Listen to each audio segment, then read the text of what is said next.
Last week Walmart போயிட்டு வரும்போது ஒரு எம்ப்டி லேண்ட்ல நெறைய செட்டு போட்டுட்டு இருந்தாங்க. அப்புறம் ஹஸ்பண்ட் கிட்ட சொல்லி தான் கேட்க சொல்லியிருந்தேன். லோக்கல் பீப்பிள்ட்ட கேட்டா தெரியும் அப்டின்ட்டு. அவங்க வந்து 4 டேஸ் கார்னிவல் போட்டுருக்காங்க. நாளைக்கு தான் லாஸ்ட் டேட் அப்டின்னாங்க.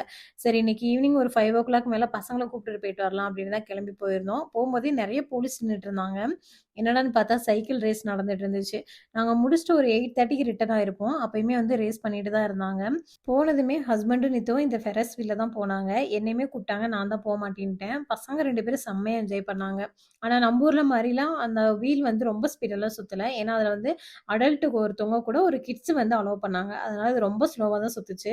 2வது வந்து அடல்ட் போற மாரி ஒரு 5 டூ 6 ரைடு வச்சிருந்தாங்க. அதெல்லாம் வந்து ஸ்பீடா தான் போச்சு. கிட்ஸுக்கு வந்துட்டு இந்த மாரி 36 இன்ச் இருந்தா தான் அவங்கள வந்துட்டு அலோவ் பண்றாங்க. அதுக்கு கம்மியா இருந்தாங்க அப்டின்னா, அலோவ் பண்ண மாட்டேன் அப்டின்னு சொல்லிட்டாங்க. அப்புறம் ஒரு 8:30 போல நல்லா காட்டன் கேண்டி எல்லாம் வாங்கி குடுத்துட்டு, பர்கர் கிங் போய் அப்படியே டின்னர முடிச்சுட்டு வீட்டுக்கு கிளம்பியாச்சு.